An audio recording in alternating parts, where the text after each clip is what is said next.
Hello everyone, this time I will be reviewing crispy chicken cutlet rice meal at Kenny Rogers. Here we go.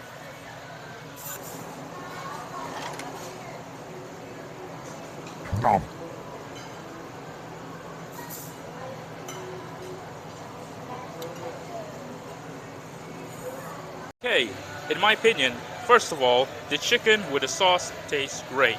The rice also tastes great. The pickled vegetables, they're not bad. But my only complaint is that the chicken is a little salty. And the portion of the rice is a bit much. But overall, I will give this a 9 out of 10.